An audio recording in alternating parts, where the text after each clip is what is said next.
Do you believe the Earth is flat? Oh, we know it's flat, my friend. Oh, I could ask the crazy. same thing for you. Do you believe it's a ball? I don't know, man.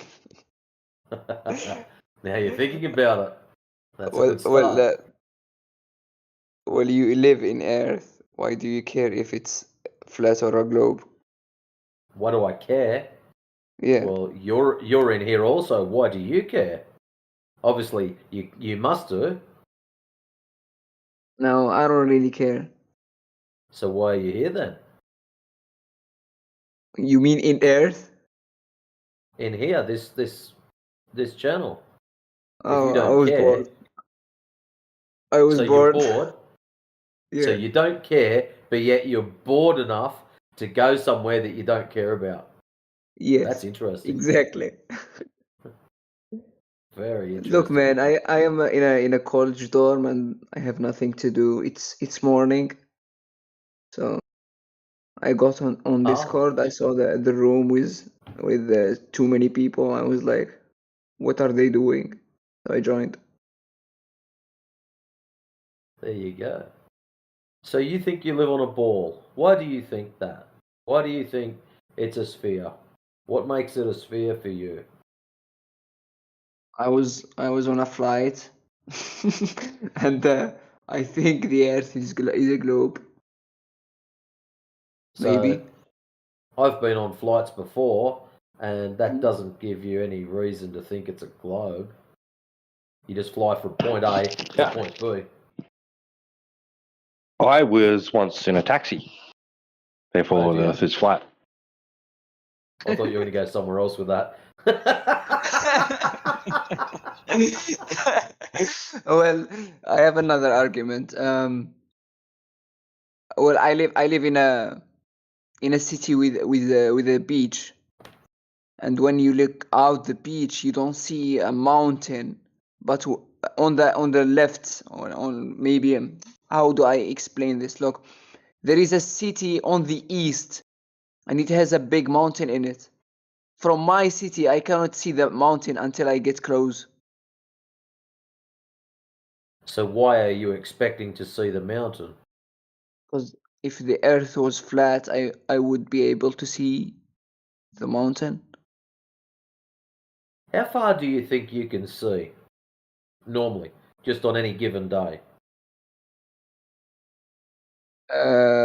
In kilometers, I can see a city that is far off, like 150 kilometers. You can see a city that's 150 kilometers away. Yes. If it's From what? if it's high enough. Well, that was my next question. From what elevation?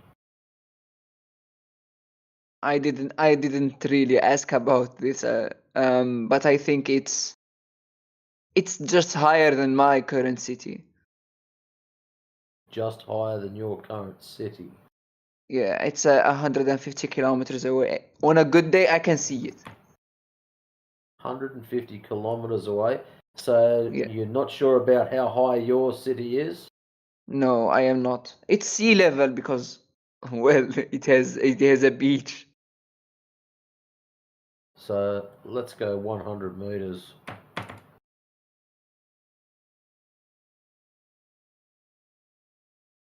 Interesting. If you can see a city that's 150 kilometers away, Yeah. that means that the city would have to be 1,025 meters tall. So it'd have to be 1 kilometer up in Wow. order to see around the curvature. Wow, dude.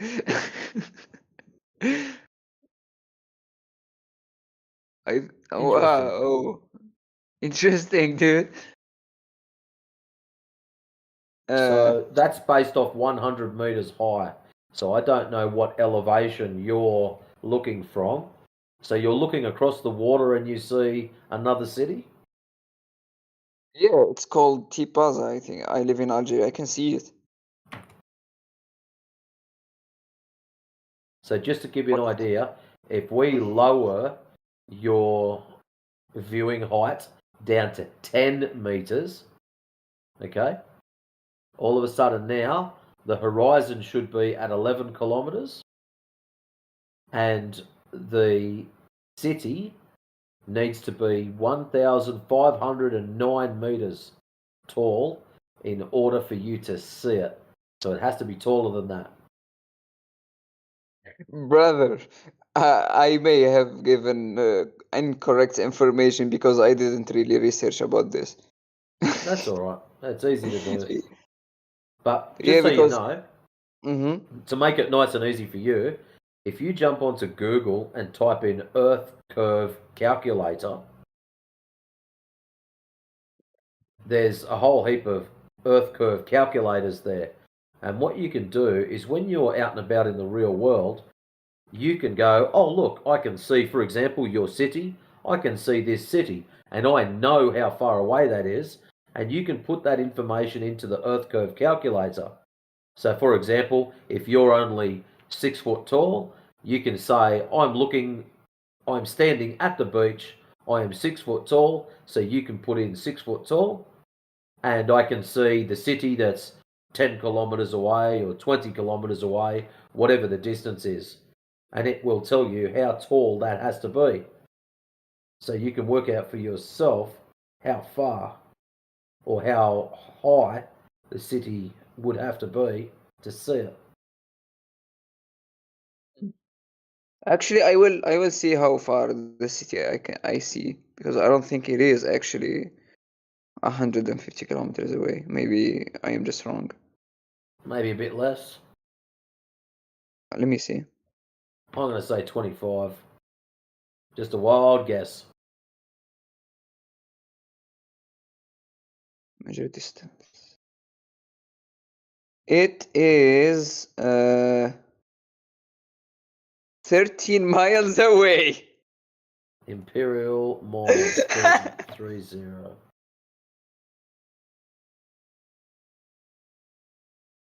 So 48 kilometers. So nearly 50 I kilometers. thought 48 kilometers, man. I thought it's more than 120 at least. Well, just so you know, at 48 kilometers, let's say that you're still 10 meters up in the air. Your city has to be 107 meters high in order for Yeah, you it's to on a see. mountain. So it's up on a mountain. That's fair enough. Yeah, So that mountain is over 107 meters high. I think it is. I don't know. Well, that's the cool part. We can look this stuff up and check it out. Actually, I Sometimes will. they are right. Shriya mountain height.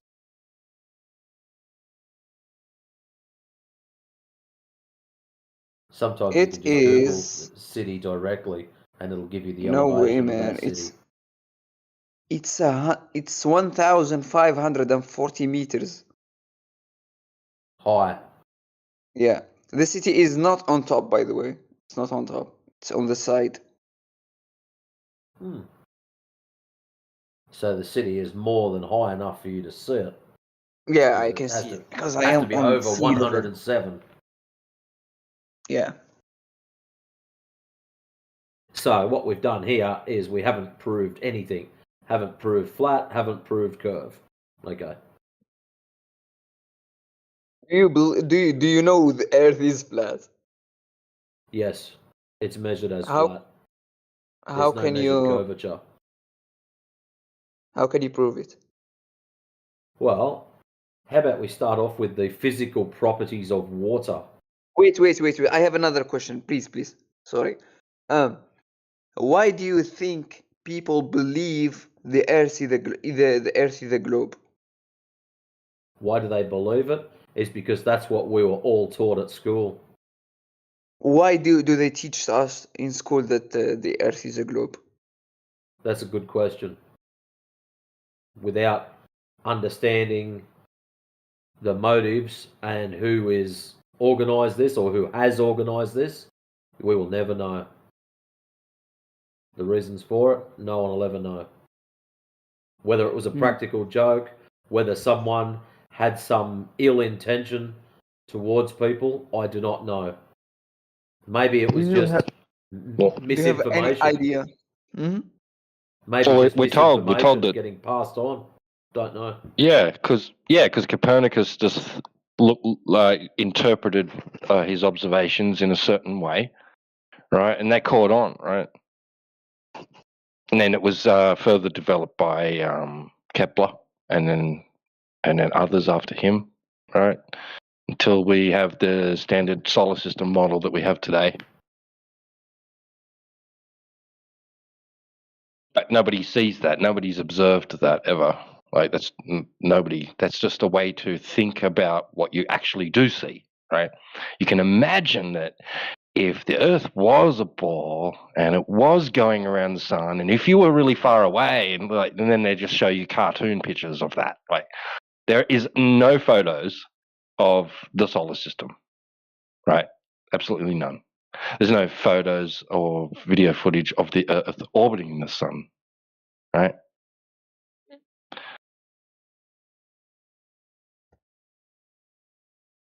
And then you got some Greeks, like a couple of thousand years ago, there's some Greeks supposed that they might be on a ball, right? To explain certain things they observed, right? But that didn't really catch on. Like, that wasn't like for the last 2,000 years, everybody thought we were on a ball. That idea in the Western world's really only, and the Eastern world, is really relatively new. Like it's developed over the last 500 years or so, right?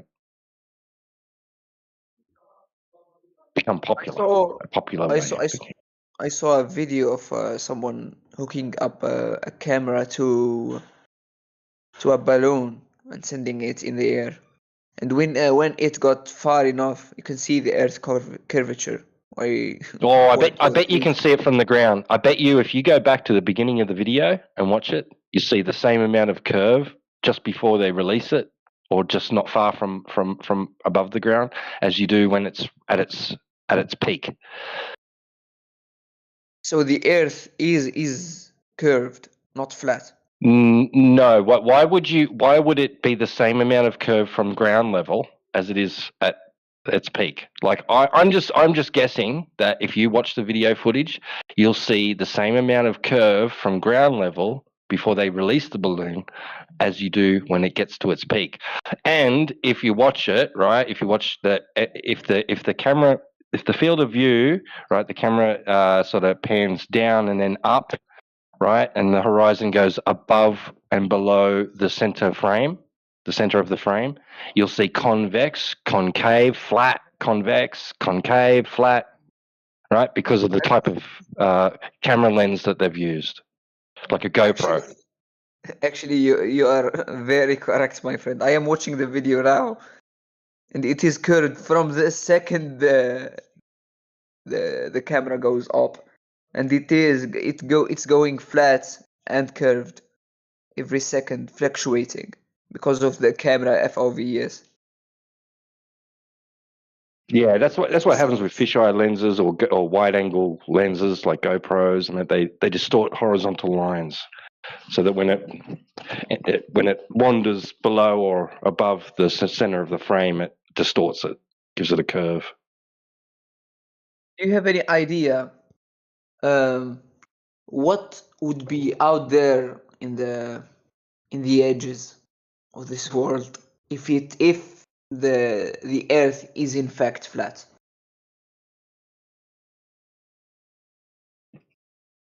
It's a great question. Beats me. I have no idea. Do you have any thoughts, any theories, any? Probably, if there's no source of a nearby source of light like the sun, then it's going to be cold and probably pretty dark. I don't know what conditions exist beyond what I'm told, right, about the Earth. Like I just don't know. What if there is Yeah. a sun? How do I call it?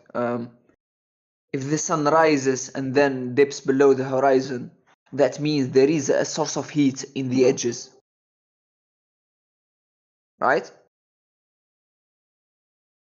Oh, that's an apparent effect due to perspective, right? I know that though. So, Matrix, you can come back in, man, because I'm kind of busy anyway. So I just really only just wanted to jump in real quick about that, but so you that's can. all right, mate. Yeah. So what did you want to know, Hermano? If the So I started thinking about the edges of the Earth. edges Like- of it. Yeah, if it is Right. in fact flat, what is out there in the edges? I don't know. I've never had the privilege of bumping into an edge or falling off an edge or being stopped because I've hit some limitation. Okay. Another question. Quick question. If the Earth is flat and someone goes from the United States of America to Japan in a flight, do they have to go from the route like directly or fly on top of Africa? I dare say they could fly in a straight line. I don't, unless there's some other reason that they're flying in a different manner, whether there's flight corridors or for safety reasons. Well, if someone takes a flight from Japan to the United States of America, it wouldn't be more than 2 hours. But if you take a flight from let's say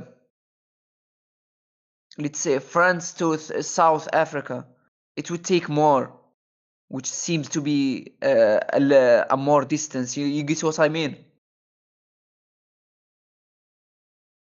Well, if you've got a longer distance, I would assume that would take a longer amount of time.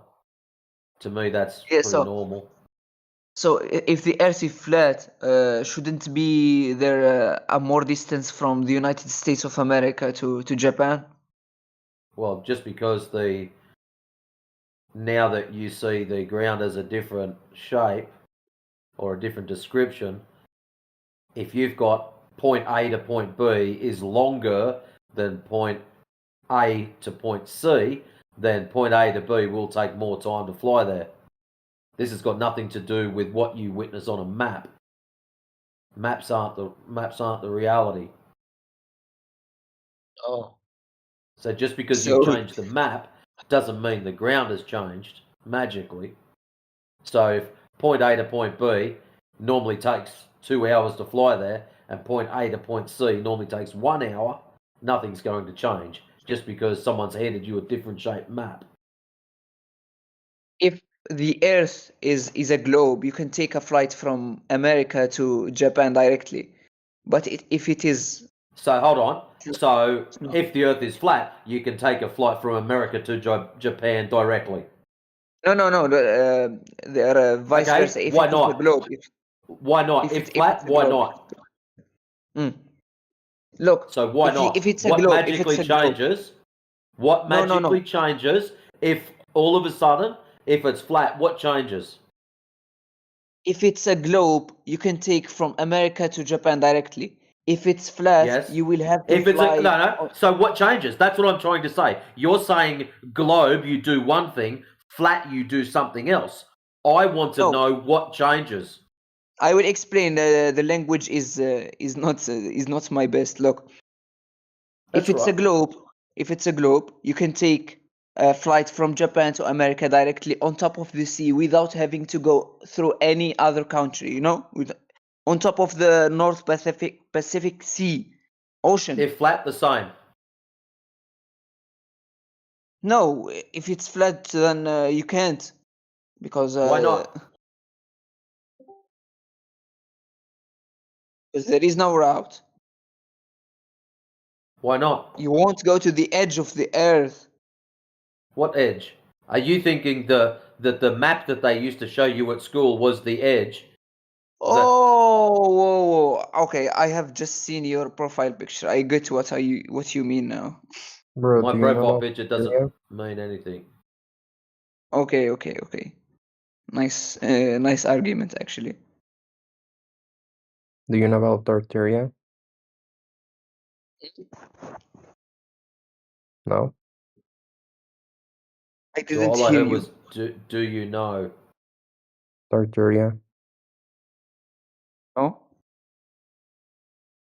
I still don't That's why know you what he have this said. ideology of flat air, you know? No, Never no. mind. We have this understanding of the Earth being flat because it's measured as flat. There's no measured curvature. That's why we say it's flat. Never mind, man. Take care. Cheers, mate.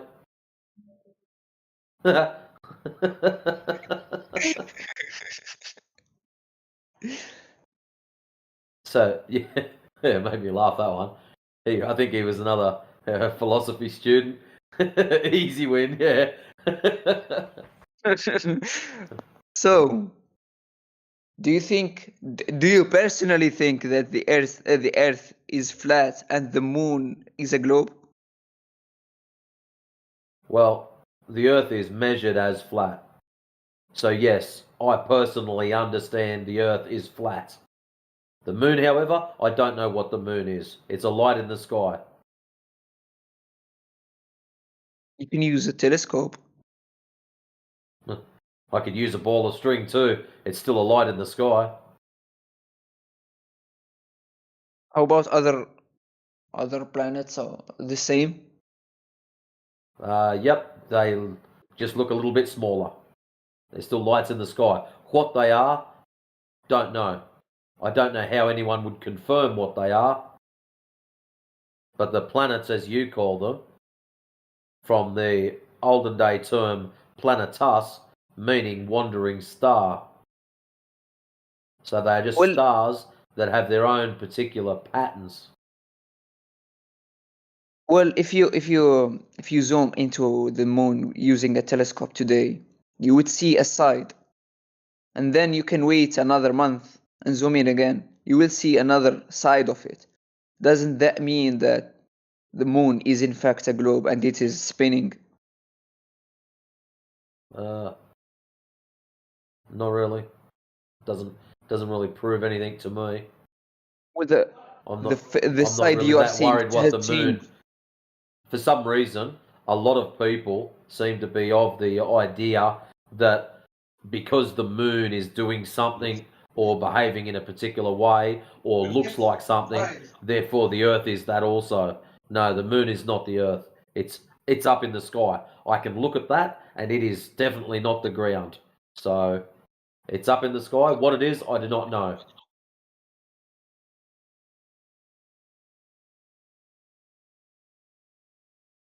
So me Let me making think. claims Let me think of of a what the moon question. is would just be ridiculous because I could never go to it to verify what it is.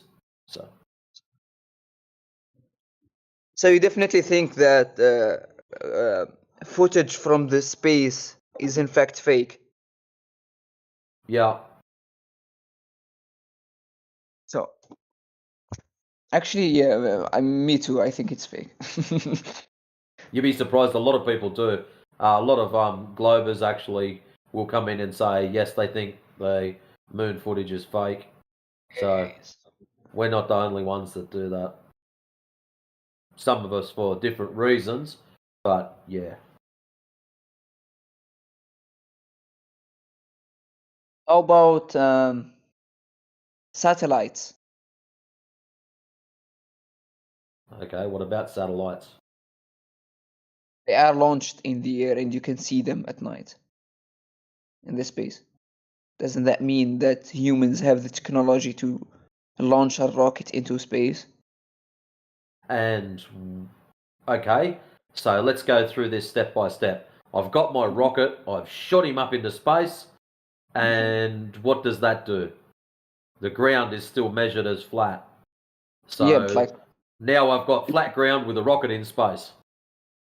you can you can you can put a human into the rocket and send them to the space to see the globe, to see the Earth, and verify if it's flat or a globe. Well, why would I want to go away from the thing that I want to verify? You know, if you're looking at your house and you say, my house is made of bricks, you don't confirm it's made of bricks by going to the opposite end of town. You go to that house and you check that out. Like measuring the ground. You can see your whole house just going outside of it. So going outside of the Earth, you can see the you're whole telling of me, it. You're telling me you're going to confirm your house is made of bricks by going further away from it rather than going closer to have a look. It's not how, but the material it is made of, but like the shape of it. You can't see the shape of your house if you're inside. But if you go outside, you're talking about going. You're not talking about going from inside house to outside house. You're talking about going from the outside of the house to the opposite end of the city.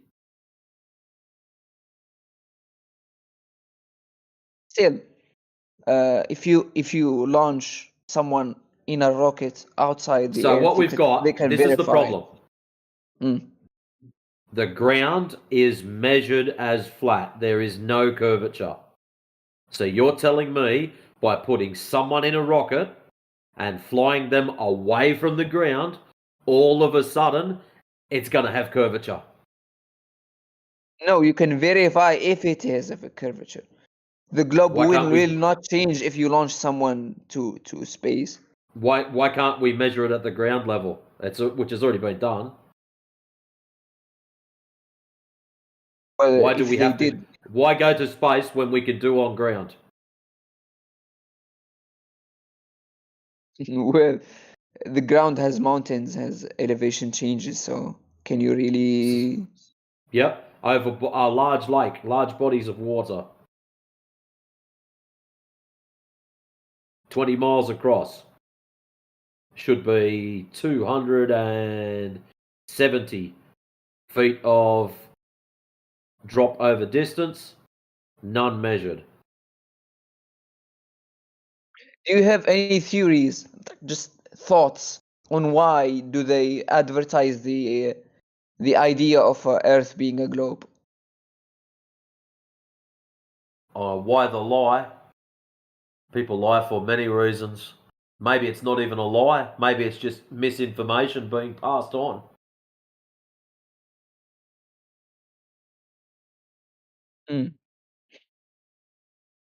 Without knowing the original story behind it or where it came from, we will never ever know.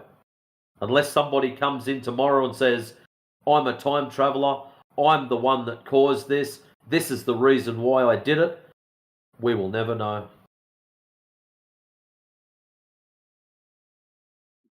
Damn, I didn't expect to wake up in the morning and believe the Earth is a flat. You actually convinced me, brother. Well, I'm not here to convince you that the Earth is flat. I'm here to get people to think for themselves. You actually did. I maybe it's because I didn't care if it's a globe or a flat thing. Like now I do. And the thing that motivates me is why do they push the idea of it being a globe? Not even like it's flat. I don't care if it's flat. Why do they push the idea of it being a globe? I don't know.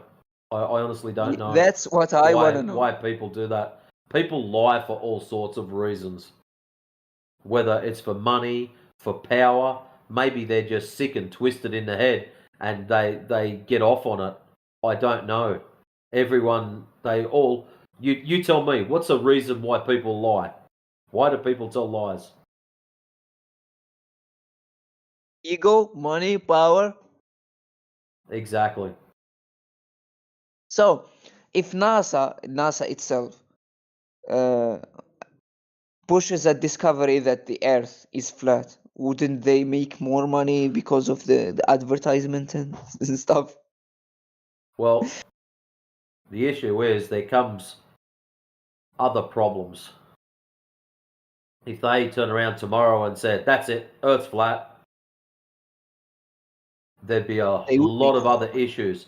So you think about it. What are all the problems that would happen in the next month if the NASA and the television came out tomorrow night and they said, game over, no more lies, the Earth's flat, and that's that? What do you think would happen? The education system would start to fail.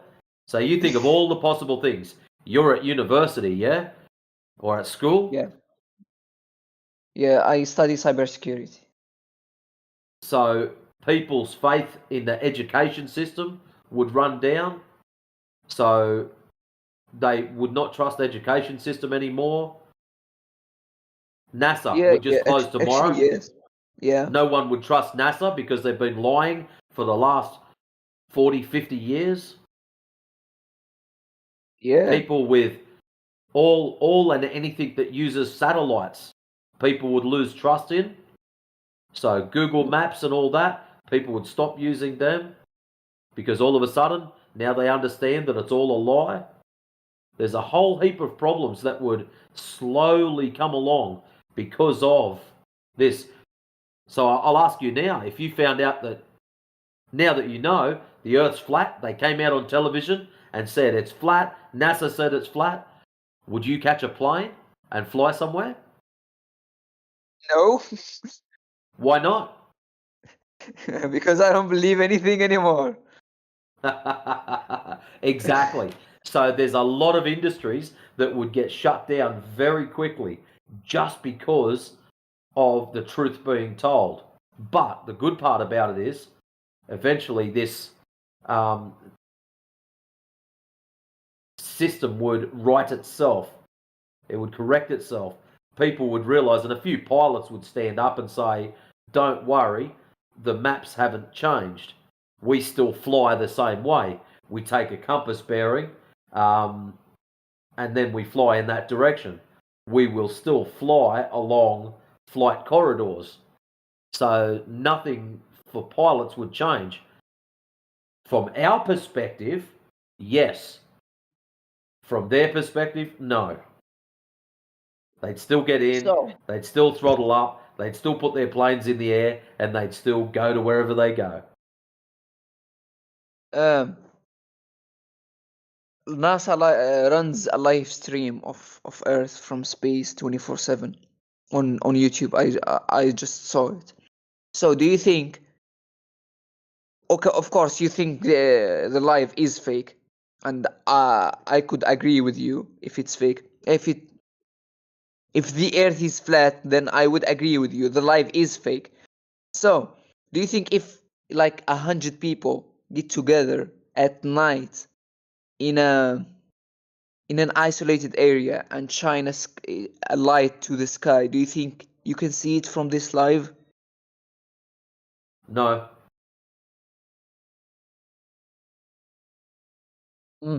Just because it says live doesn't mean it is. Yeah, you know, I agree with you. A lot of people have trouble with that. They just see the word live, therefore it is being broadcast live and direct right now. But a lot of people don't realize that live means it's just being presented now. It could have been recorded last week or the week before, or who knows. It could have been made in a studio, and it is actually being presented now. It is live in the respect of, yes, we've just uploaded the footage now, but you don't know how old it is or where it came from.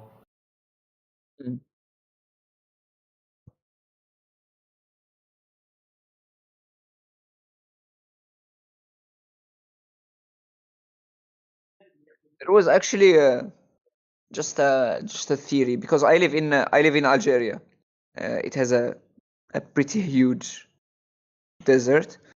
And there was a theory about NASA filming footage from Mars in here. I see that. Yeah. And actually, I went to the desert once, and it looked similar. Yeah, it's amazing how that works.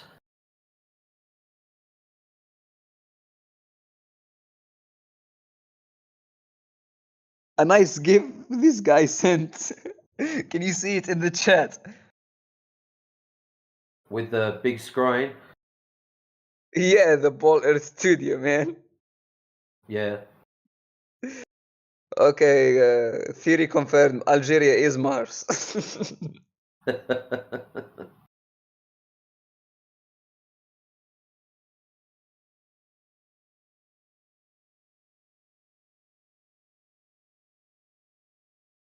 Yeah, there's some very interesting things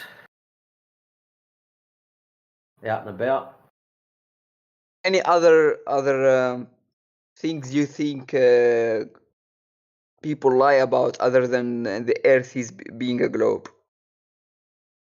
Well, it's the questions that get led on from understanding of where we live or what we live on. See, what have we been told? It's a globe. This is what we've been taught at school. It's a globe. How did it come about? Through the Big Bang. Now that you know that it's flat, how did it come about? I don't know, man. See? Now we've got more questions than we have answers.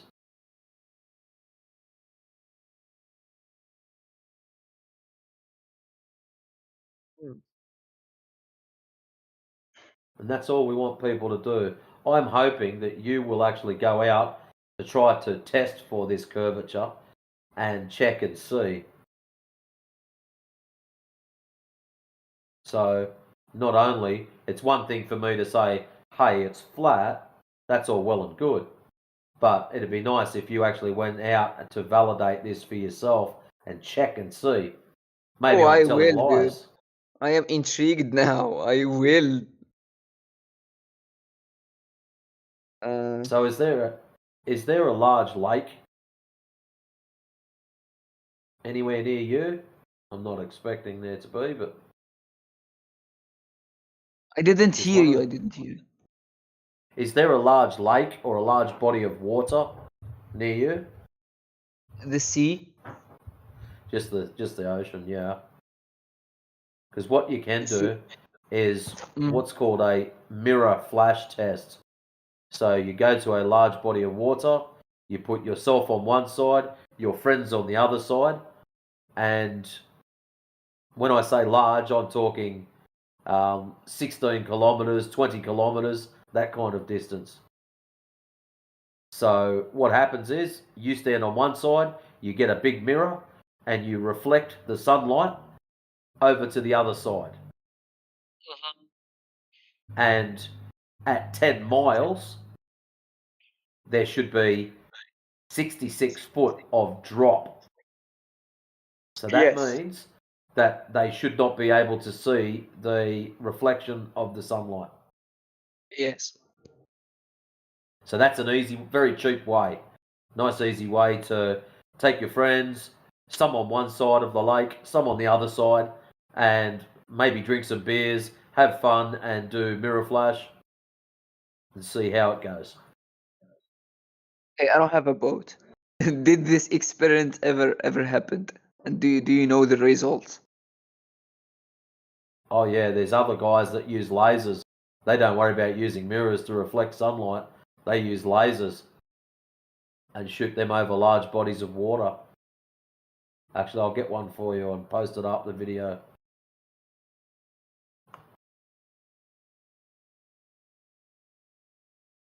I like how this video only has 300 views.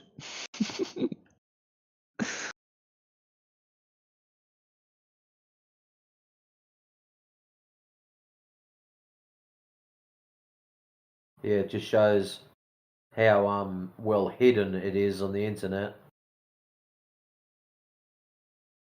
So back in, what was it, 2014, 2015, 2016, there was a meeting with Congress about how they're going to control the conspiracy theorists, especially those flat earthers. And what are we going to do about it? And so they started limiting and controlling the information on YouTube. Yeah. And so Hey, a lot of you can YouTube actually channels see got that. deleted. Yeah, a lot of YouTube channels got deleted. A lot of information blocked. A lot of channels ghosted. It was to the point where unless you typed in the exact name of the full video, you wouldn't even get to see it. Whereas now, at least if you type in flat earth, you actually start getting some videos back. Hmm. Okay, think of this. Where are you from? Australia. Okay, Australia. You have freedom in Australia. You can go ahead now, get your own company, and get enough money to buy your own private jet, and you can go to the edge of the planet, of the Earth. What would happen? Don't know. Because some hypothetical I've never, without actually having done this, I don't know what the result's going to be. Has anybody ever done this? No, They to did the best in of my the knowledge. they did in the final experiment, but it was probably faked. If the Earth is Could flat, never. if you go to New Zealand, for example, if you go to New Zealand and get a telescope, and then look to the west, can you see South America? That's a long way. It might be easier for you to grab Bit too your far. mobile phone and have a look at the weather conditions for the day and see what it says, how far you can see on your weather app.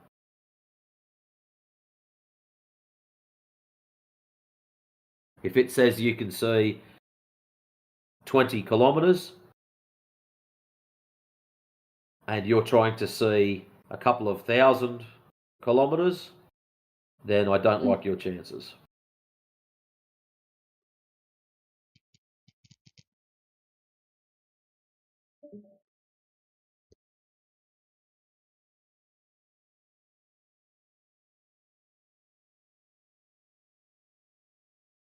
Which weather app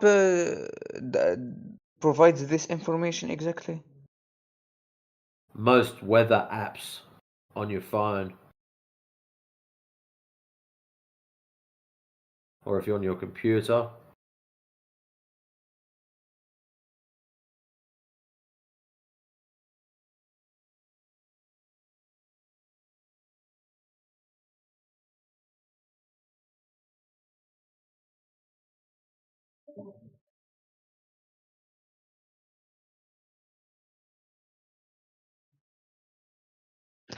Yeah, believe it or not, air is not purely transparent.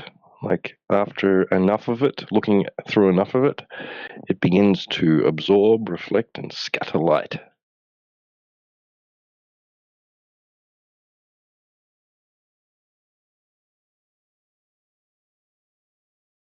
Just out of curiosity, how long can you see before the air makes it impossible to see?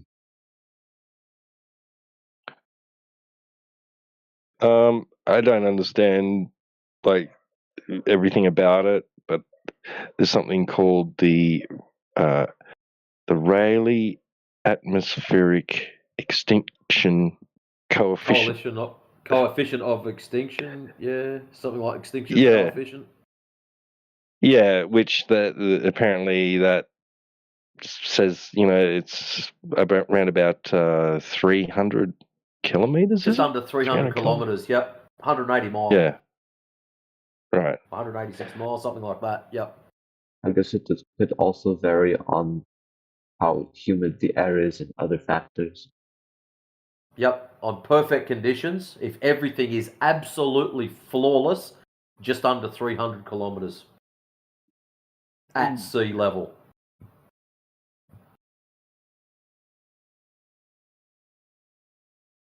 So you've got factors, humidity, dust, and all sorts of other nasty things, smog, fog, that can get in your way and make it harder to see. But yeah, if you've got absolutely flawless conditions, just under 300 kilometers. Okay, forget about the telescope. If you get a boat from New Zealand and go west, will you arrive in South America or Alaska or Really? United States? New Apparently, Zealand, yes. Australia. Well, yeah. Because I read this story about these convicts that stole a ship from Tasmania. I can't remember if they went east or west. No, they would have had to have gone west. Yeah, they went west. Yeah, they took off west and they landed in South America. Yeah, so apparently that's true. Like, I don't know if you can believe, stories, but apparently that's what happens. Yeah.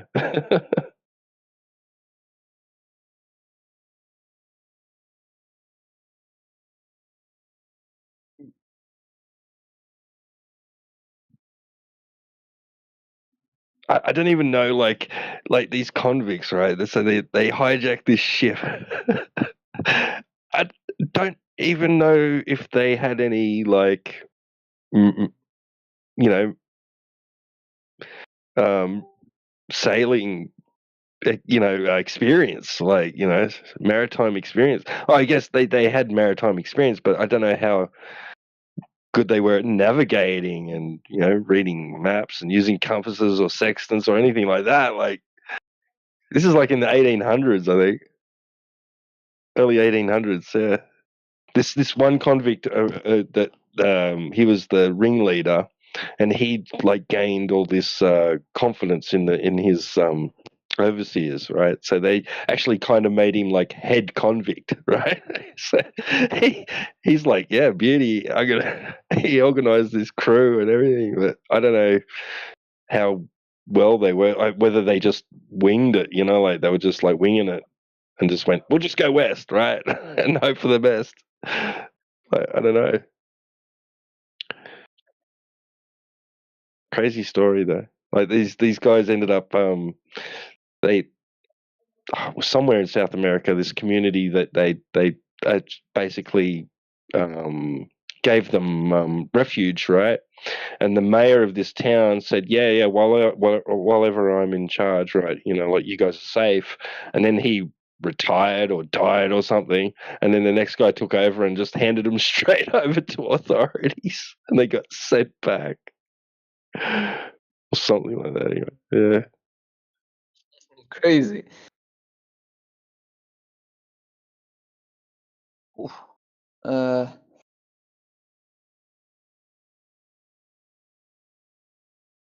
My questions have have run out. There's a You lot guys of take care. unknowns, man. Huh?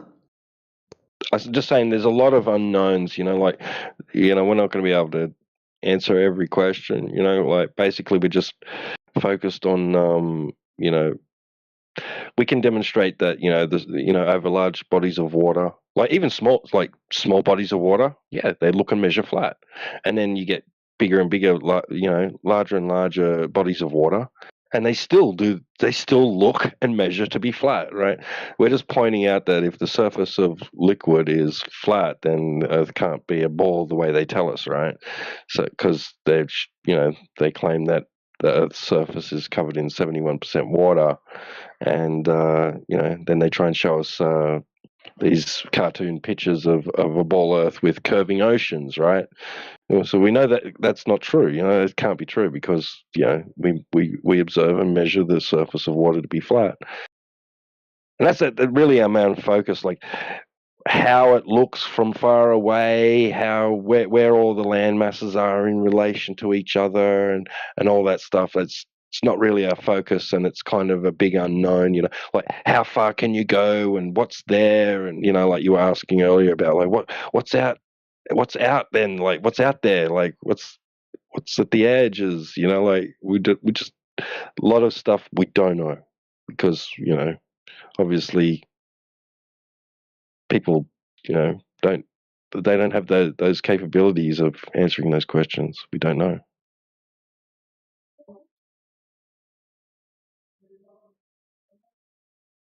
I don't even think that NASA knows the shape of the Earth. Yeah, that's a huge possibility. I mean, like these people, there's certain people and authorities saying we know things, right? And then they present things like what they say they know to the world, right? But do they really know that, right? Like, so often people have this impression that they're deliberately trying to tell us the Earth is a globe because they know it's flat, but they don't want us to think that. I'm not sure about that. I couldn't prove that for the love of me, right? That idea, right? It is conceivable that they don't know, but they just tell you they know, right? It may even be that these people believe what they're saying, even though they're aware that they're pretending to be able to do things that they can't, right? Like go to space. It doesn't, just because they're pretending to go to space doesn't mean that they actually know what the Earth is, its overall shape or anything, right? Do you think the President of the United States knows or not? No, they're puppets, bro. They're puppets on strings working for someone else. I mean, like they're not really even focused on that, right? Their drive, their motivation isn't about geology or earth science or anything like that. It's all political and economical, and they're focused on the people and that sort of thing. That making money and all that. They're not interested in that. They just go along with whatever else that they're told, like whatever everybody else is saying, right?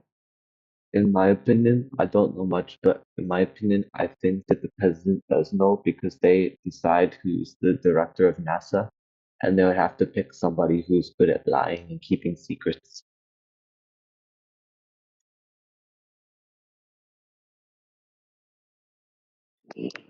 Believe it or not, but NASA have actually in the past had a hard time with Congress. Like there has been times when with the I don't know if it's Congress or the Senate or whatever, like they've had to sit down in front of panels of politicians and convince them to give them money, right? Like to justify a budget that they're requesting, right? We need this much money for this and that, right? Like, and there's you can watch videos where they like these politicians are like coming back at them saying, really, like you really need that much out of our budget because like what have you done so far, right? You haven't even got us back to the moon yet. I mean, like they're like giving it to NASA, like saying, why should we give you, why do you deserve all this money, NASA? Like really, why? What benefit, what is it to my constituents? Is these politicians are saying, like, how's it going to benefit? Yeah, you're asking taxpayers to pay all this money out to you for what? Give us a good reason. Yeah, and now they want to go back to the moon, and I think before the end of Trump's presidency, but I guarantee it won't happen. And if it does happen, it will be fake.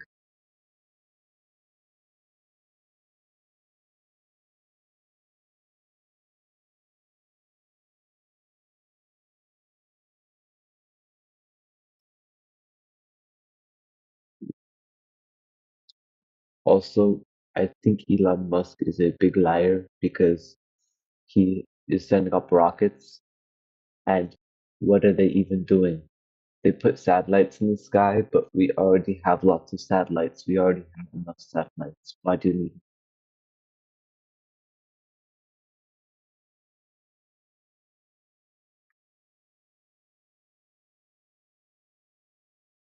I think he's just a face, man. He's just a face.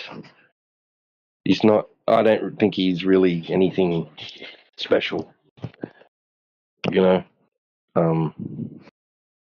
Yeah, I think the system just picked them to be the richest man in the world because he was good at lying.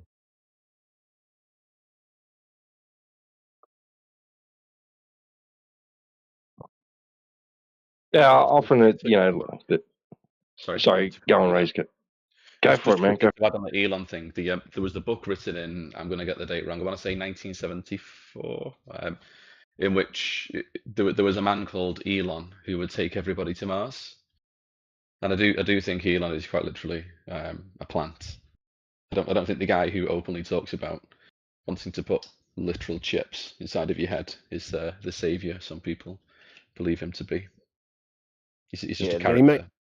He might even be fooled into thinking he's that smart, really. It might be that good of a setup where he actually believes some of this stuff. But yeah, it ain't really coming from him, seems like. But I feel like that about Zuckerberg and Bill Gates, a lot of these guys.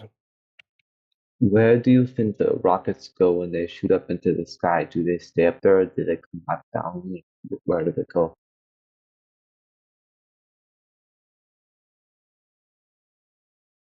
They go up, then they lean over, and then they fly out of your visual range. Yeah, it looks like they fly out all over the ocean, all the same direction, really. Unless they're doing it from California, but they're always just out of the ocean, so they probably just land out in sea, it seems like. Or some of them are probably not even CGI. Let's have a look at this. Where's all the rocket bases, rocket launch pads at?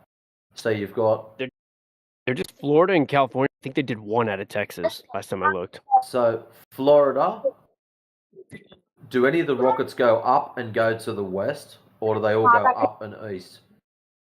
They all go just out in the ocean. Last map I looked at. None of them ever go back towards the land. That's interesting. Yeah, I told that to my friend, but he just created a lie saying that they dropped the boosters in the ocean.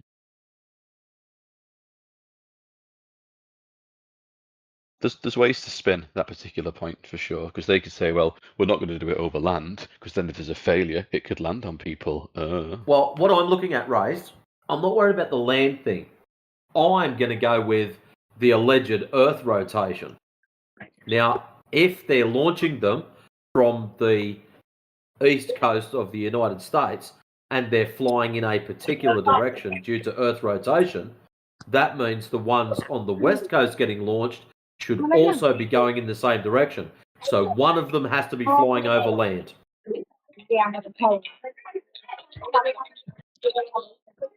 Are there any proofs that the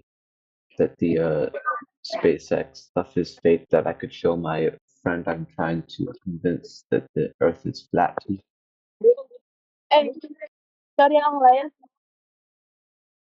I would say there's not a specific video you could show him that would say, haha, there it is. But what you could show him is some of the hours and hours and hours of footage that exists of where they've got it wrong. So I'm talking about things like green screens. I'm talking about things like harnesses. I'm talking about videos of people being in space, but then a big giant man's head appears because they fucked up the tech that they're using to fake these things. And it's what started me off, to be honest, because if you catch them faking it once, it opens up a whole world of debate. Because if they've got however many 100 people floating around in space at any one time, they don't need to ever fake it. But there's hours and hours and hours of footage proving that at least some of the time, it doesn't prove they're always faking it. That's the discussion. But it proves that at least some of the time they are faking it. And then you have to ask why, which leads you down a whole rabbit hole, To be basically. fair, I've seen a few videos showing that it's fake, but it looks like it could be real, but it looks a bit fake. But to be fair, when we saw like the Jeffrey Epstein videos of the prison, we could tell it was edited pretty easily, which makes me wonder if the government is even good at faking videos, because they're not very good at it at all. I don't think it's that they're not good at it, because what you have to imagine is that if you've got literally unlimited money, because fiat currency is just digits on a screen, right? You can pay anybody infinite amounts of money to do any kind of shady thing you want. The technology they will have access to will be far beyond what's available to the plebs, right? So if something is edited shoddily, don't get me wrong, there will occasionally be mistakes because human error. But for it to be as shoddy as it is on the scale that it is, that ties back in, just for me personally, right, my personal opinion, there's an element of they have to do this. They seems to be this pattern of they hide things in plain sight, almost tell you. They kind of put it out in the open, in your face. Granted, it's a bit subtle sometimes, with the idea being that it's part of their religion that they have to tell you. So like with the Jeffrey Epstein stuff, for example, they made it look so obvious, but that wasn't because they're bad at it. Quite the opposite. Like if they wanted to, they could pay, best in class to do these types of things for them. It was bad on purpose. It's part of their modus operandi. Like it's how they do things. How do you think that they keep other countries and governments from telling? Do you think they're all working together? Like, do you think they're actually secretly friends, or do you think they're actually enemies and just uniting on this one factor? I don't necessarily think they're united on this one factor per se. I do think behind the scenes, this whole idea of, Trump doesn't like Hillary and Russia doesn't like China and blah, blah, blah. Yeah, there's cultural differences between different countries, but it is ultimately theatre in the main part. That's my opinion anyway. And Yeah. that the actual presidential figureheads you see in these countries might rattle off on the news, but really behind the scenes, they're A, not in charge, and B, that there is a kind of unified approach to certain things. I wouldn't then say that means all the different presidents all get together to chuckle about space. They think the Earth's the ball. Like somebody mentioned earlier, that these presidential figureheads, they are just that, the figureheads. They talk economics, they talk policy, but they're not actually involved in this kind of thing. Somewhere down the line, there has to be an intentional an intentional lie being told by somebody, but that doesn't. I don't think that then equates to this shady operation of 4,000 or 5,000 government officials or so who all know the secret. I think it's more people they bought it, they believe it, and so they will passionately defend it because that's what people do, right? You try and talk to the average person to say, look, maybe what you've been told about space and the shape of the Earth isn't correct. Even if they don't work in academia, they will not just rebut you. Like it's vicious in some instances. And the whole Agent Smith metaphor works quite well, to be honest, in this, because in the Matrix, right, everyone's an agent, aren't they? As soon as the system's threatened, each and every person is an agent. And so if you look at academia, you look at teachers, like they don't know, even going up to NASA, it's not that they know, they just believe what they've been told, and they will passionately argue with anybody who suggests otherwise, not because they're in on it, but because, like 99.9% of the population, they were told a story and they believed it.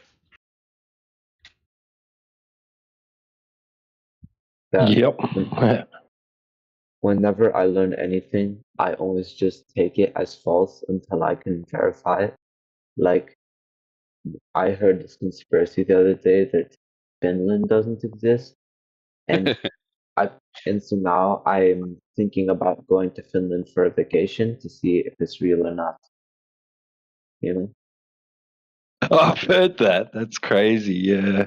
What was it about that? I can't remember why they say that. Oh, I did see a video about it. Because it's less than 0.5% of all the population in Europe lives there, and some people think it's just a fishing spot for the rich and wealthy to go fishing. I mean, fair play to them if that's what they've managed to,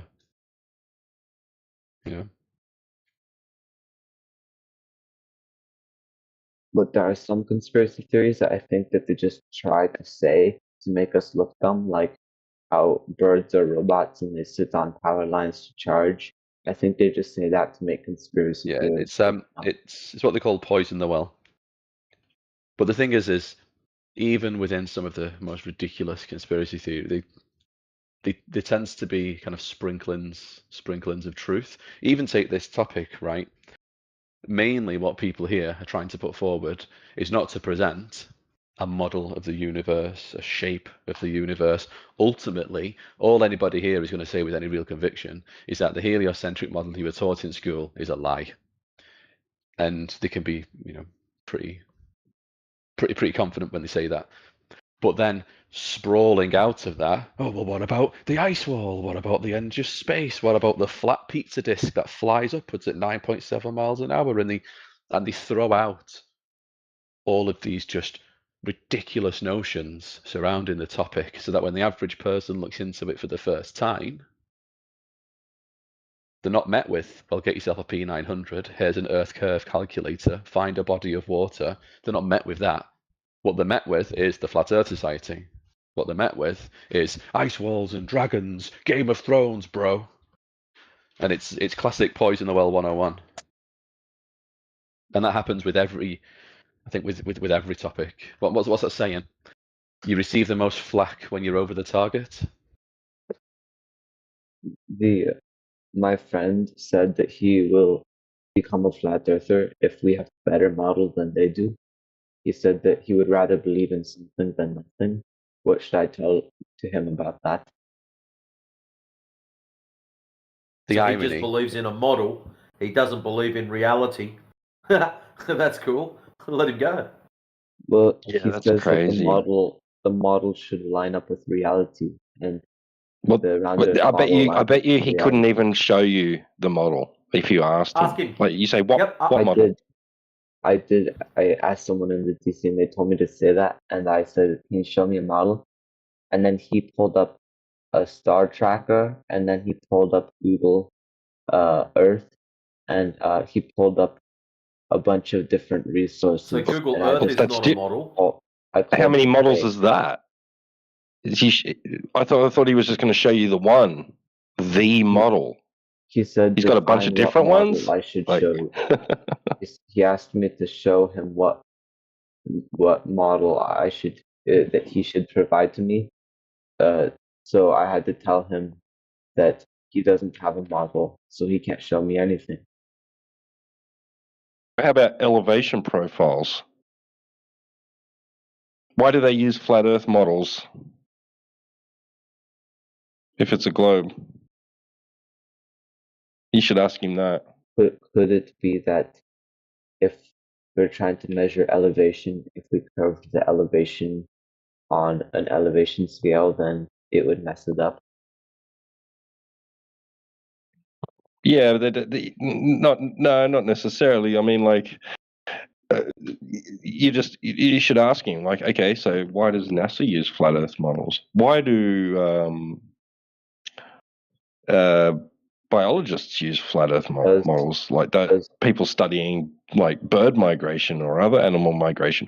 Why do why do surveyors use flat Earth models? Why do all these people, these occupations, people in these occupations use flat Earth models? Wait, does not NASA use flat Earth? Yeah, like for aircraft design and testing.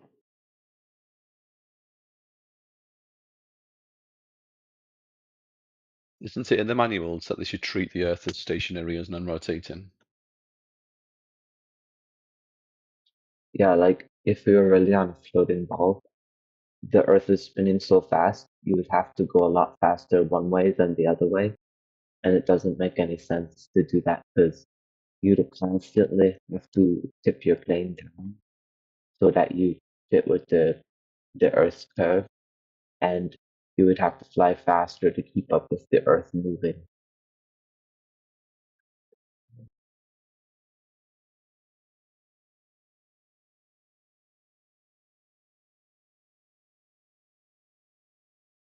I got to go for a bit. I might be back in a bit though, so I'll see you later. Peace.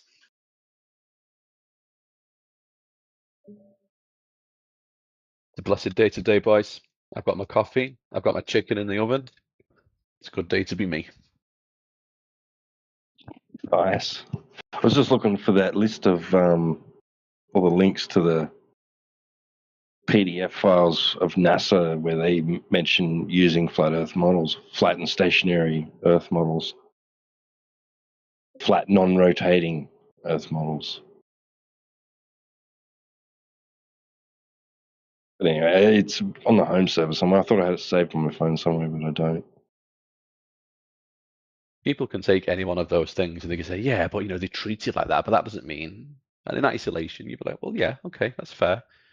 But then how many of these do there need to be? How many of these? So then it becomes, well, surveyors. Okay, so when people are building the Suez Canal, 120 miles long, they didn't account for even so much as a millimeter of curvature. Yeah, but it's like, yeah, that's just this one thing. So it's like, how many of these one things, how many of these different industries that would by design have to consider a ball, would have to consider rotation?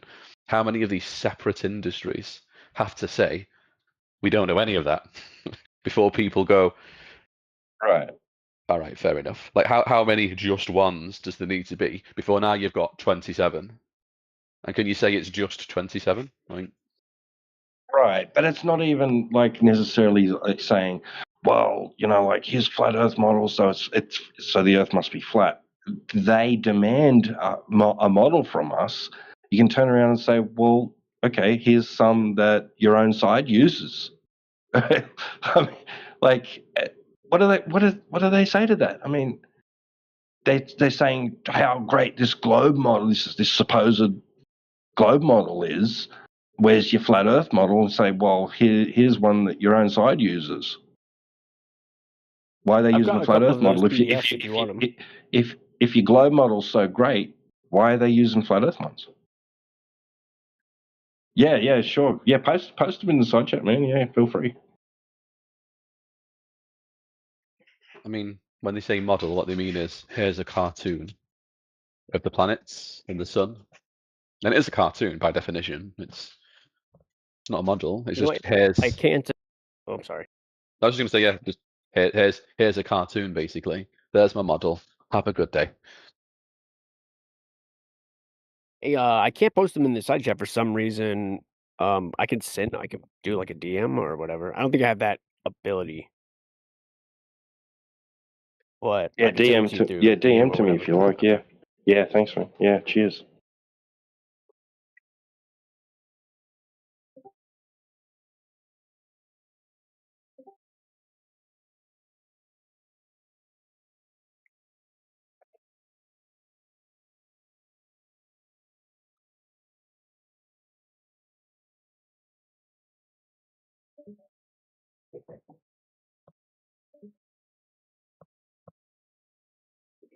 Sorry if you can hear it in the background. My dog's just going absolutely nuts on his little squeaky duck.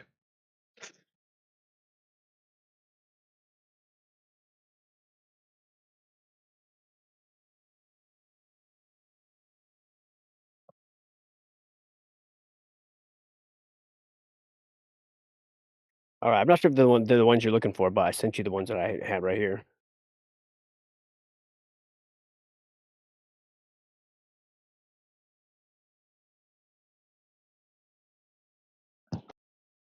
Yeah, cheers, mate. I'll just a bit busy in the kitchen at the moment, but I'll check it out in a sec. Yeah, no worries.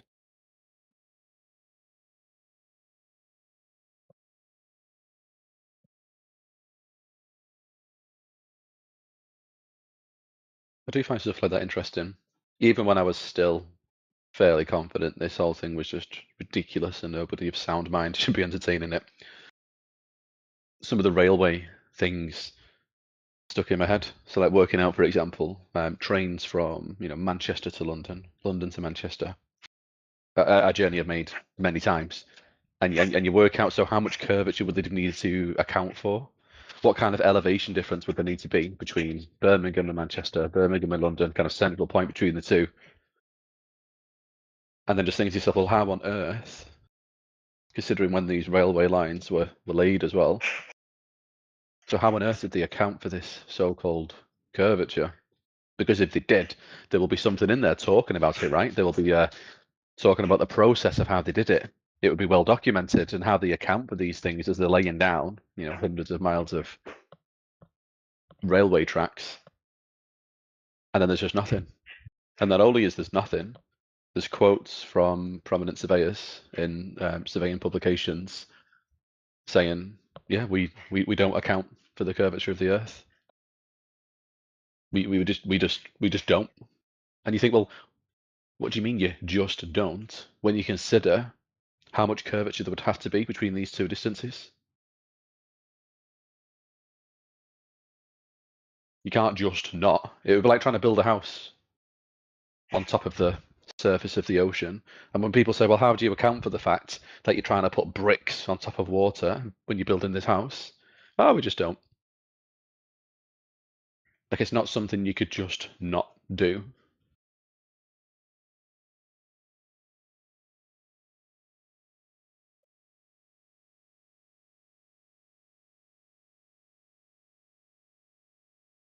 Explain that for me.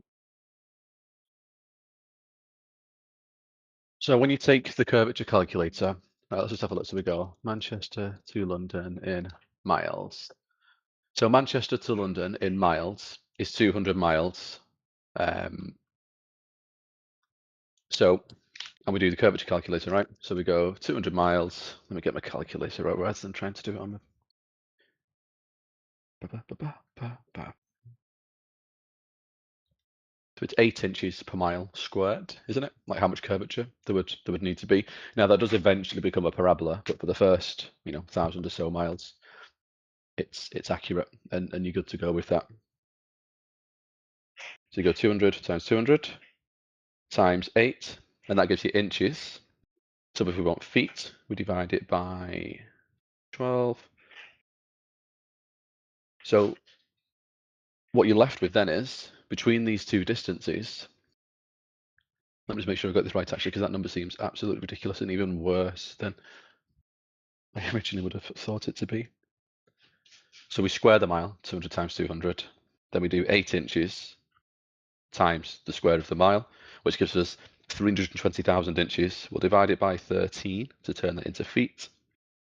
Yeah, so it's 24,615 feet of curvature there would need to be, or drop, because obviously if you're on taking the ball Earth model, where you are is always the top of the ball, isn't it? It goes down away from you, because you're always the top in how this model works. Right. So if you're in Manchester looking towards London, and you're on this train, right? You're getting on this train. You have to be navigating a drop over 200 miles of 24,615 feet, which means as they laid this railway track between Manchester and London, they had to account, we'll just call it 24,000 for easy maths, and we'll round up 25,000. That's primary school, should have known that. 25,000 feet of curvature would have had to have been accounted for as they're laying this 200-mile railway. So if that was a process they went through as they're laying this railway, it would be extensively documented. The processes, how they go through it. How did they account for this? 25,000 feet worth of drop as they're laying this railway. But not only somebody at some stage would have said, well, we joined all these pieces of line together for a few miles, and then we realized we need to support these because they're going up into the air. Yeah, exactly. or they would, or at Actually, least something interesting. After spending a few years working on the rail as an alumothermic welder, railway track actually behaves like dirty, great big licorice bands. They are actually quite flexible, surprisingly flexible. You took the words out of my mouth, so that was the next thing we were going to say. What you would imagine there would be is, at least you would say, these railway tracks are slightly malleable, and so as we're laying them down, they're able to just gradually bend with the curvature of the Earth. Like, how easy would it be to just write a little sentence in Engineering Weekly or in the, slightly malleable metal. It just ever so slight, just so slightly bends. And so it's effectively wrapping round the Earth as we're laying this railway. But they didn't. And I find it interesting that they didn't, because it's just literally a sentence you could put in that puts the whole thing to bed, or at least offers an explanation. And people would buy it, right? Because like you say, it's somewhat flexible, because they're not putting it on perfectly flat ground, are they? Like, the railway tracks aren't going on. Actually, it does go on flat ground. Oh, well, You but you know have what I mean? a couple of options. Number one, Yeah. you're going along a flat ground. Number two, you're going up a grade. Number three, you're going down a grade. Everything else is just turning left and right. Or there's a turn out, so you can, or a switch track. That's it.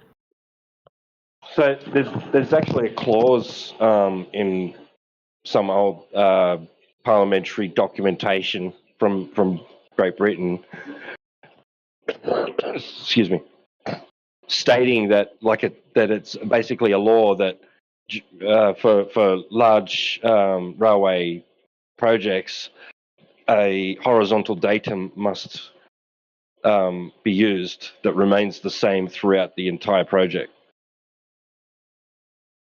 or it's not fit. It's not, if you don't use that, then you're basically, breaking the law, or they could tell you that your project's no good. You can't use it. Please, guys, I have a question, please. Hello? We're waiting. Yes, hello. Jesus Christ, is that you? Is that your question? What do you think about Hail Mary? That's for another room. In this room, we talk about the shape of the Earth. What is the shape of the Earth in your opinion? Not my opinion, based on what I measured. It's flat. It's flat? You think it's flat? Is it flat? Yes. I think it's Are you flat. a Muslim?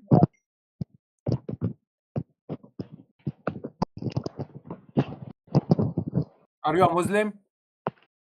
No. Yeah, everybody's a Muslim. All of us. Who says? Who says? Do you like Muslim people? No, Why not? because they think they know everything and they're smug and their ego is too big. You're right, bro. Unfortunately, we are Muslim though. All right, so do you want to be booted to another channel, or are you gonna stick on topic? No, I want to switch my religion. Can I? Go ahead. Here, I'll switch your religion for you. Okay. Hold on, I'm gonna boot you. Well, that's a good start. The red flag religion. Yeah, there you go. All right. Please feel free to practice it in your own time.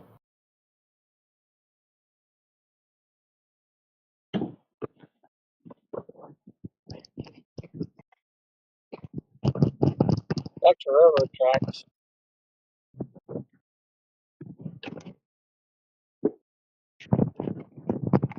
So when your hot mic teed up, Oh shit! Ray, Sorry, when mate.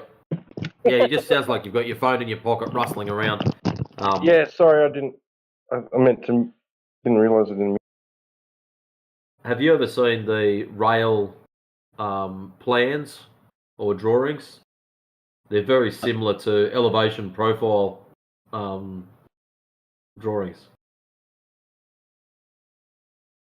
Normally, if you go to a site shed where they've got a major shutdown happening, they'll have that section of rail mapped out, and they normally have, most of the time, it's a pretty long image that's multiple pieces of paper all stuck together, and you're talking sometimes up to 20 meters long, showing upgrade, downgrade, horizontal, upgrade, downgrade, horizontal, or it doesn't show bends left, right, it just shows them as horizontal. But it shows all the grades, all based off of a horizontal baseline.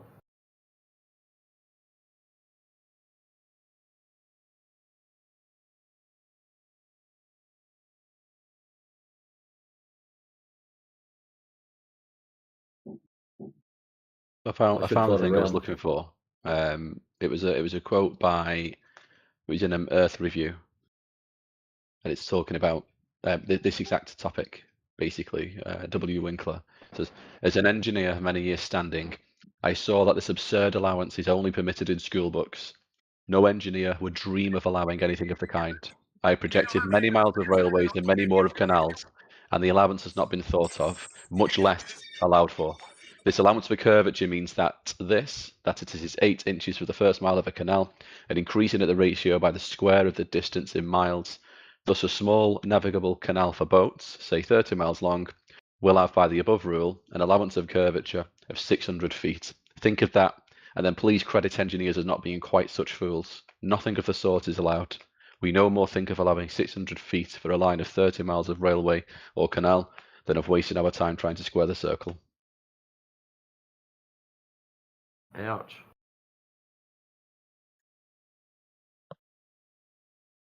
I'm guessing he didn't get invited back. You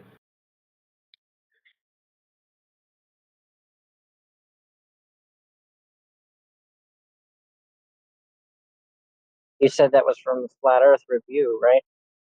No, Earth Review, an engineering publication. What year? I'll find it.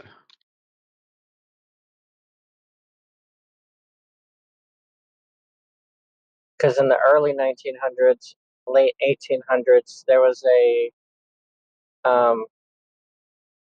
writing called Flat Earth Review, and I can't remember if it was like a magazine or a pamphlet, or if it was a news article that always popped up on a specific newspaper.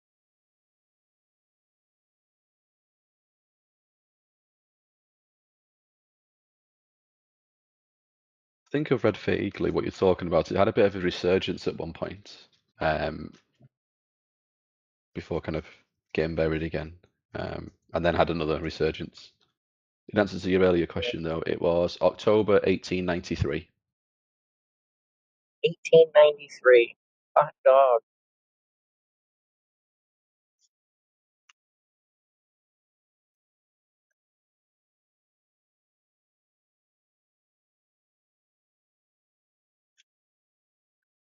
Which is interesting because it ties into something I find interesting as an idea, which is that there are many people who believe that this whole idea of, oh, we've known the Earth is a ball for hundreds and hundreds of years is actually a lie, and that up until much more recently than we've been led to believe, people understood the Earth to be flat, and that the heliocentric model has only been inserted much, much more recently than they tell us. Yeah. Basically. Yeah, because there was a newspaper in I don't remember. I think it was Minnesota newspaper writing about how there was a gentleman in the UK who was in the school system talking about how the Earth was a sphere, and trying to get the school system to push that through, and they ended up giving him jail time for Blasphemy. it.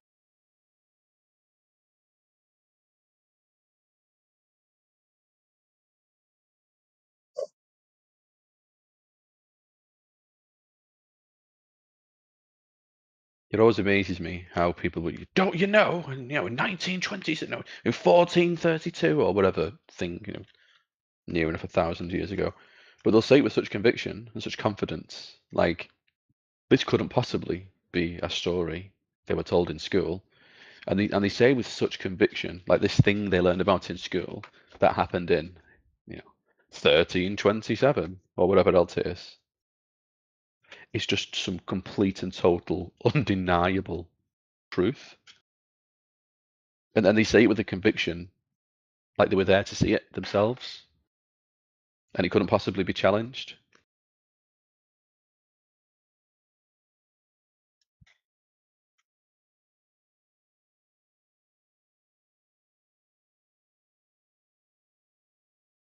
think more people need to be open to the idea that what they were told when they were children might not be, quite 100% accurate. Crazy thought, I appreciate. And there you go. There's that. Because I'd read something too, like in an old newspaper, an article or something going way back in the day, saying that in fact it's so like not necessary that they made it a law that you're not allowed to, right? And so I went looking for it. Like I was like searching through some old like I don't know, those like those archive places, and I found that's the closest thing I could find to a law having been made where you must treat the earth as flat, right? It says, and the sections must show the surface of the ground, the intended level of the railway, the height and depth of all embankments and cuttings, and a datum horizontal line which must be the same throughout the whole length of the railway, and be referred to a fixed point near some portion thereof. So it's not allowed to deviate. Like your datum line for the entire length of your railway track has to be the same. It's not allowed to deviate. It's not allowed to curve. It's not right. They're telling you right there. Like, and this is like special act and incorporated clauses from for railways in Great Britain. The bill that was passed, right?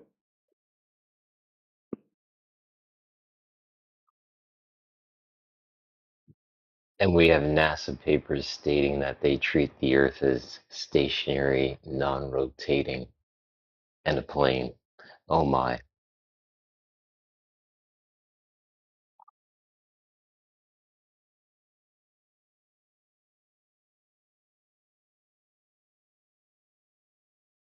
Hey, Killian. Yeah. Thank you for reminding me. Whisper Jack sent me something. So Yeah, no worries. I'm gonna. do I that mean, quickly. I've been digging up my own white papers as well. I'll throw it in the side chat to back you up on that. From NASA. Shout out to Rob Skiba. Here we go. You sent me 4. Just see if that works. Does it work? When you're done, I'll post up mine. No, that's not going to work. Hang on a sec. Work. Because they're in downloadable PDF file form.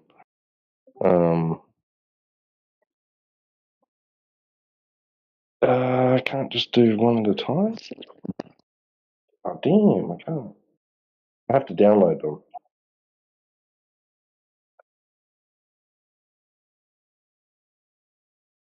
You always can do the screenshot and paste the screenshot. Control C, Control V will work for you if you do that. No, Jack sent me the PDF files. I don't know how to like repost them. Sorry, Whisper Jack. I don't know how to do that. Maybe You know what I'm saying? you Is if can go to the file in your files of your device and then share it, and then Discord app into the room.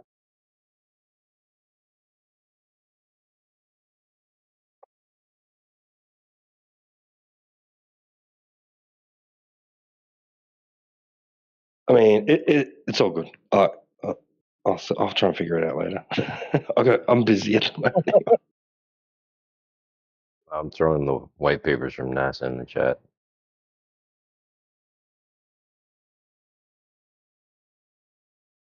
That's what it came from. There's the date, and there's the excerpt.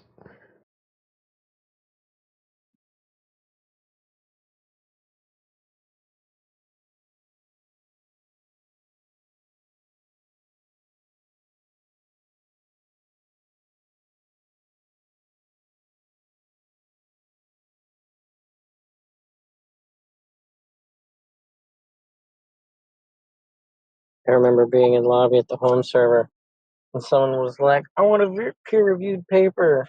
So I just started posting those documents, and they're like, "That's not peer-reviewed." And then I took a screenshot of the signature section, and I was like, "Are these not all affirming that the document is good?" That would make it peer-reviewed, because these people are supposed to be saying, "Yeah, I read this. I agree."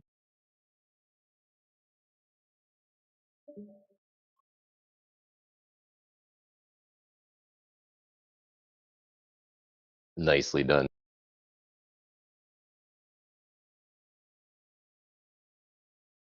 I feel like the vast majority of people who bring up peer review as a rebuttal don't actually understand the peer review process, and more importantly, understand the inherent flaws within said process that would make it all but impossible for somebody to challenge an existing paradigm, not just with regards to the shape of the Earth, but with anything, whether it's medicine, whether it's health, whether it's geological. Like if you've got a theory or an idea that goes against, like the idea is supposed to be, you put it up there, everybody piles in, tries to tear it to pieces, and then if they can't, they're like, oh, maybe there's something here, but they just don't go near it, because when your funding relies on you not going near said thing,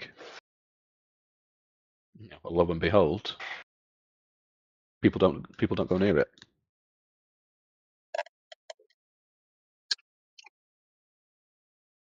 So when people say like these people aren't allowed to study it, the first thing people's minds go to is, oh, well, so there's some nefarious, shadowy figure stood over them saying you're not allowed to. So no, it's much more simple than that. It's just funding. Funding keeps everybody in line.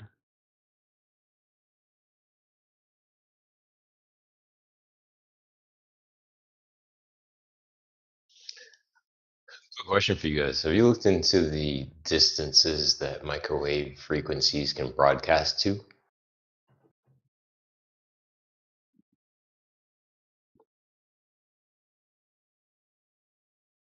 I want to say the last time I looked at this, it was greater than 100 miles.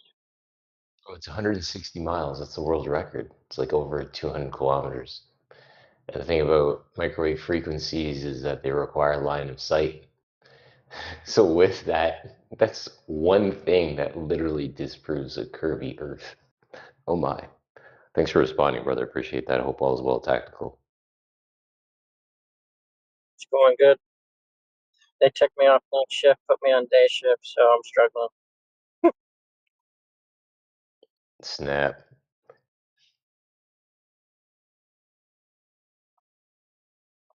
Aren't there similar observations with submarines using sonar to detect things just inconceivable distances away, when there should be a hump of, a hump of the Earth bed in between them and what it is they're seeing? I'd have to refresh my memory of the exact distances these submarines are supposed to be able to detect things using sonar, but it's a similar kind of idea.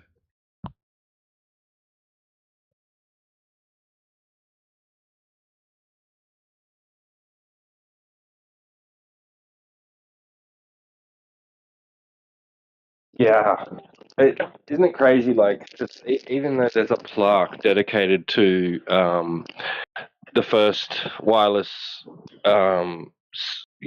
message received from England to Australia in 1918, a distance of 10,000 miles, apparently. That there's amongst like scholars, there's doubt about the legitimacy of that claim of and because back in his day they said like just even attempting something over 1,000, 2,000 miles is ridiculous because the curvature of the Earth will get in the way, it block the signal. And he was successful, right? They had to like, something's obviously, like they couldn't be that the Earth is flat. No, right? Like, so they eventually made up the excuse of the ionosphere, right? It's just, I think that they still doubt to this day that that such a broadcast over such a long distance using his technology is not possible, because the Earth is curved. That's what they think, right? Like 10,000 miles, no way. I think that they doubt that even like that bouncing signals off the ionosphere would help achieve that sort of broadcast. Yeah, the reflecting waves would just get crazy.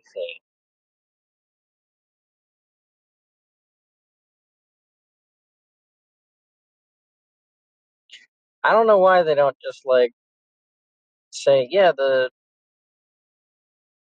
signals are just traveling horizontally because gravity is keeping them on the same parallel to the surface course all the way around the Earth from England to Australia, rather than saying, "Oh yeah, that don't make sense. That it probably wasn't true.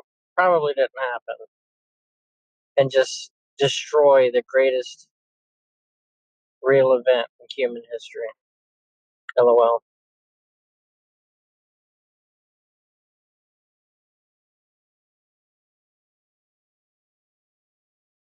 Well, even entertaining the idea that Marconi achieved that, right, is kind of like, well, then why do we need satellites? Right? Exactly. Yeah. Like, like even if it was like a really weak signal, but they, like he got the message, right? And they confirmed later on with each other, yes, this is the message I sent you. This is the message I received. Yep. Like definitely we connected, right? Like you could do what that's warrants development of that technology, right? Like you could improve upon it, right? And utilize it. It could be really useful. Yeah.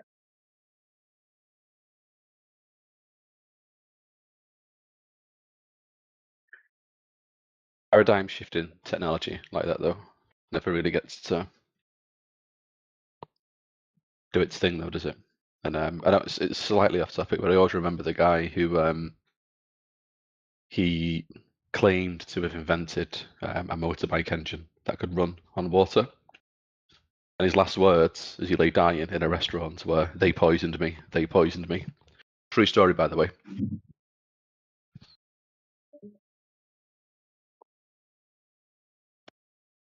Yeah, somebody posted a meme about that earlier.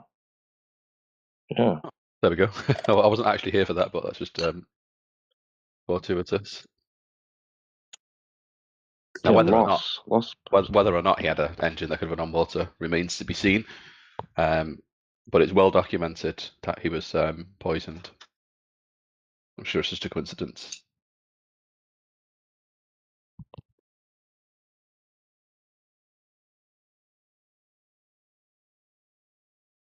Well, I would say that if you really wanted to do that, all you'd have to do is run a few volts on water, have electrolysis happen, and then burn the gases that's being released.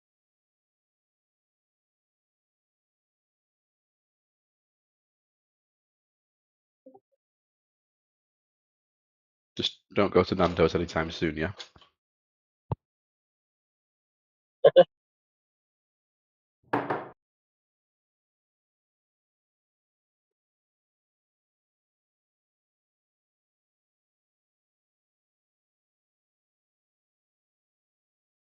There's the meme. Yeah, Stan Meyer.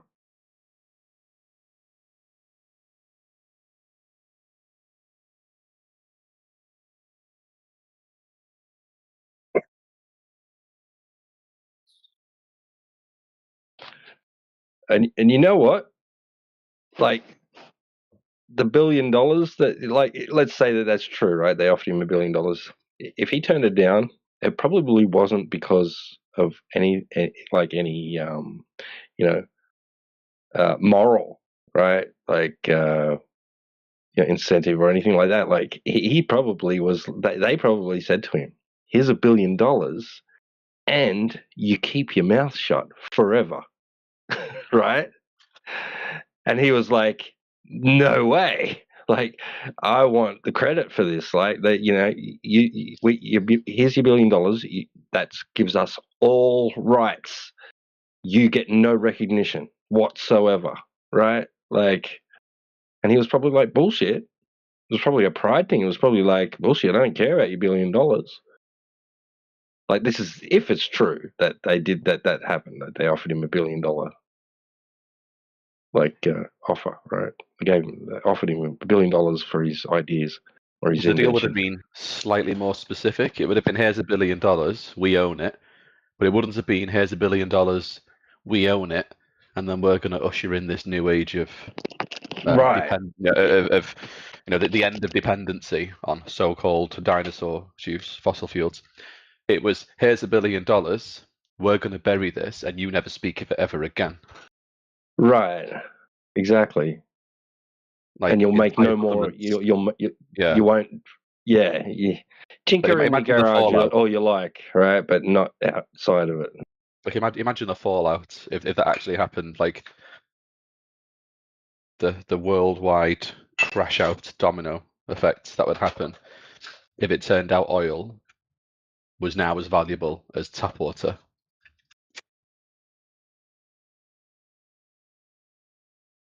Like, entire countries would collapse. Like, entire economies. Nah. They would just shift.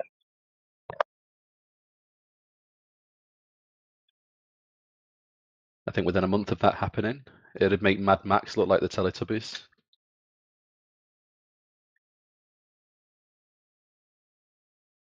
Yeah.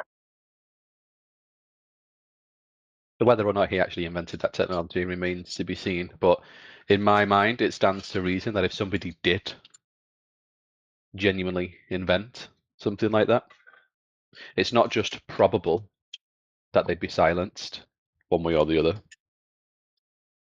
It's a given.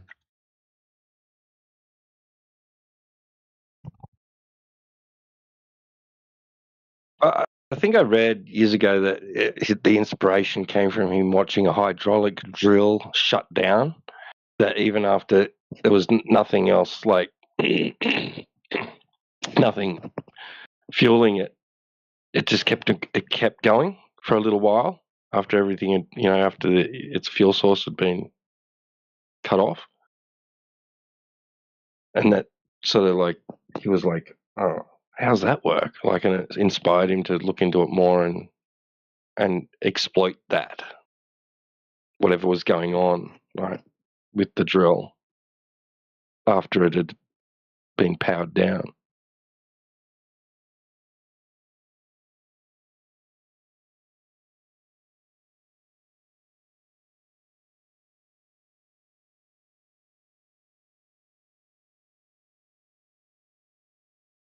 I feel like if you pursue this research further, you need to get a T-shirt that says, "I will accept the bribe." Yeah, don't shoot. Yeah, like just let's like, talk. I'm good. I'm good with the $1 billion and my guaranteed silence. Like, just it's all good.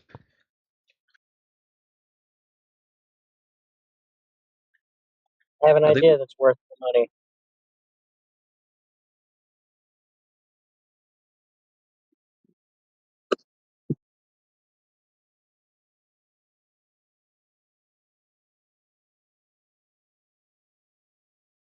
It does link back to something I talk about quite a lot, though, because a lot of people would say, "I wouldn't take the $1 billion if I thought I could free the world from the clutches of oil dependency. There's no way I would take the bribe." Or if people get to positions of power, for arguments, "I'm above corruption. I wouldn't betray my countrymen for 2 pieces of silver."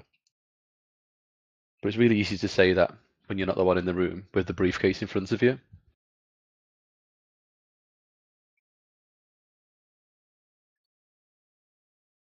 Very easy to say that your principles aren't for sale when no one's offering to buy them.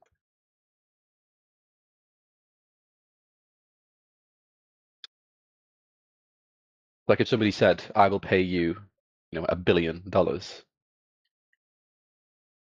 But what you have to be now is like a McToon or a Duffy or whatever it is, right? So we'll pay you $1 billion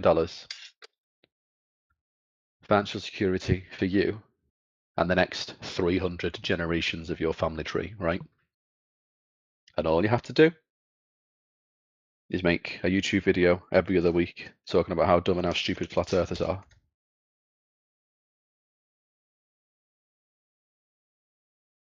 Everybody, no, not me, not me. And I would say that now, right? And I would mean it, and I would believe it.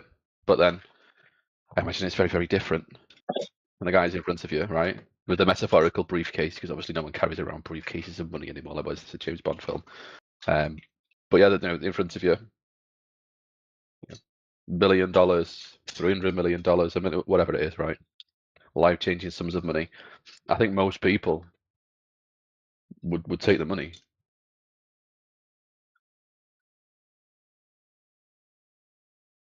Not everyone, but If I was I think going most. to turn in, if I was going to turn in some mechanism, I would have made a good product and then changed it to not so good, and then sold them the not so good version, and then issued the good version for myself.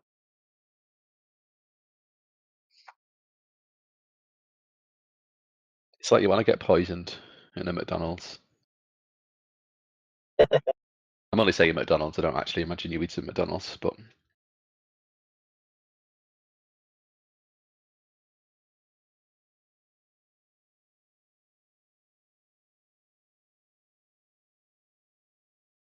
it reminds me of something I've been trying to look into a bit recently as well. That if oil, so-called fossil fuels aren't, effectively dino juice, then could it be that how trees secrete sap? There's not a finite supply of sap, is there? It's just a byproduct of trees existing, like it's just a natural secretion of trees, that the earth secretes oil much in the same way that a tree secretes sap. And then the so-called, oil's going to run out, there's only so many dinosaur bones left. It's just a way of creating a fake shortage. There's a way to, obviously, one, falsely boost the value of this stuff that just literally secretes within the, secreted from within the earth naturally and will be forever. But then if you think of everything that justifies the control it allows, when you're the sole custodian of this finite resource, inverted commas, that the whole world relies on, which then ushers in all the climate bullshit and all the things that will be done to justify slowing down climate change, all the carbon calculators and everything else, the carbon calculators that'll be tied to your ID. Sorry, Mr. Goats, you can't get a train this week because you bought too many eggs on Tuesday. You have too many goats. Yeah. Travel. And none of that's possible if oil is actually just a natural byproduct of the earth, much in the same way that sap is a natural byproduct of trees.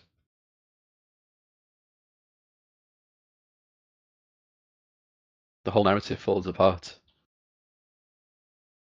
and is held together by oil effectively being this finite substance because there's only so many there's only so much dinosaur juice left.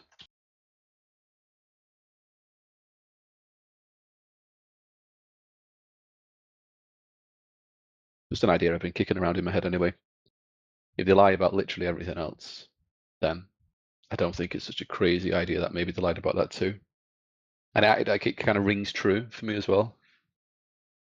Because if you don't believe in dinosaurs, how can you believe in oil as a finite existence? That's basically dinosaur juice. There's no dinosaur juice without dinosaurs.